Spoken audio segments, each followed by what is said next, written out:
एक ऐसा आदमी जिसने लगभग 37 साल तक पूरे ईरान पर राज किया, जिसके एक फैसले से मिडिल ईस्ट की राजनीति हिल जाती थी, जिसे कुछ लोग इस्लामिक दुनिया का सबसे ताकतवर नेता कहते थे और कुछ लोग अमेरिका और इजराइल का सबसे बड़ा दुश्मन। मैं बात कर रहा हूं अली खामेनेई की, वह शख्स जो 1989 से लेकर 2026 तक ईरान का सुप्रीम लीडर रहा और जिसके हाथ में सेना, सरकार और पूरे देश की असली ताकत थी। Encyclopedia Britannica. लेकिन सवाल ये है, एक साधारण मौलवी आखिर कैसे ईरान का सबसे ताकतवर नेता बना और उसकी जिंदगी का अंत इतना विवादों से भरा क्यों रहा? आज हम जानेंगे अली खामेनेई की पूरी कहानी, शुरुआत से लेकर आखिर तक। अली खामेनेई का जन्म 19 अप्रैल 1939 को ईरान के शहर मशहद में हुआ। उनका परिवार बहुत धार्मिक था। उनके पिता एक इस्लामी विद्वान थे और बचपन से ही खामेनेई को कुरान, इस्लामिक शिक्षा और धार्मिक अध्ययन सिखाया गया। बाद में उन्होंने धार्मिक पढ़ाई के लिए ईरान के मशहूर शहर कुम का रुख किया। यहीं उनकी मुलाकात हुई ईरान की क्रांति के नेता रुहुल्लाह खोमेनी से और यही मुलाकात उनकी जिंदगी बदलने वाली थी।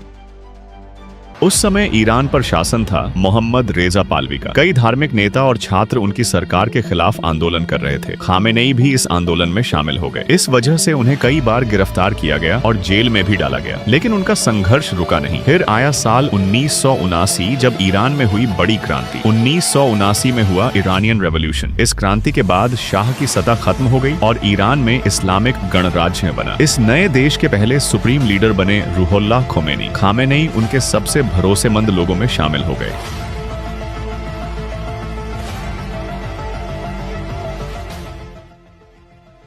1981 में अली खामेनेई ईरान के राष्ट्रपति बने। उन्होंने 1981 से 1989 तक राष्ट्रपति के रूप में काम किया, लेकिन 1989 में उनके गुरु रुहुल्लाह खोमेनी का निधन हो गया। इसके बाद ईरान की संस्था असेंबली ऑफ एक्सपर्ट्स ने उन्हें नया सुप्रीम लीडर चुन लिया और उसी दिन से ईरान की सबसे बड़ी ताकत उनके हाथ में आ गई। खामेनेई अक्सर अमेरिका और इजराइल की आलोचना करते थे। उनका मानना था कि ईरान को बाहरी ताकतों के सामने कभी झुकना नहीं चाहिए। उनके कुछ मशहूर बयान थे। अमेरिका दुनिया में अपनी ताकत से दूसरे देशों पर दबाव बनाता है। इजराइल एक कब्जा करने वाली ताकत है जो फिलिस्तीन के लोगों पर अत्याचार करती है। और वो अक्सर कहते थे, अगर कोई देश अपनी आजादी की रक्षा करे तो दुनिया की कोई ताकत उसे झुका नहीं सकती। इसी वजह से ईरान और इजराइल के बीच तनाव कई सालों से बढ़ता रहा, जिसने पूरी दुनिया को हिला दिया। 28 फरवरी 2026 अमेरिका और इजराइल ने ईरान के कई सैन्य और सरकारी ठिकानों पर बड़े हमले शुरू किए। PBS+1 इन्हीं हमलों के दौरान तेहरान में एक बड़े एयर स्ट्राइक में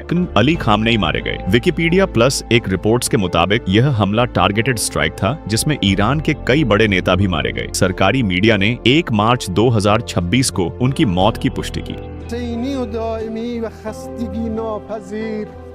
इस्लामिक इन्फो सेंटर उनकी उम्र उस समय 86 साल थी। उनकी मौत के बाद ईरान में 40 दिन का शोक घोषित किया गया। इस्लामिक इन्फो सेंटर मध्य पूर्व में तनाव और ज्यादा बढ़ गया। ईरान ने कई जगह जवाबी हमले भी किए और दुनिया को डर था कि यह संघर्ष एक बड़े युद्ध में बदल सकता है। एक धार्मिक छात्र से ईरान के सबसे ताकतवर नेता बनने तक अली खामेनेई ने लगभग 37 साल तक ईरान की राजनीति को दिशा दी। लेकिन उनकी मौत के बाद अब सबसे बड़ा सवाल यही है, क्या ईरान का अगला नेता उसी रास्ते पर चलेगा या इतिहास एक नया मोड़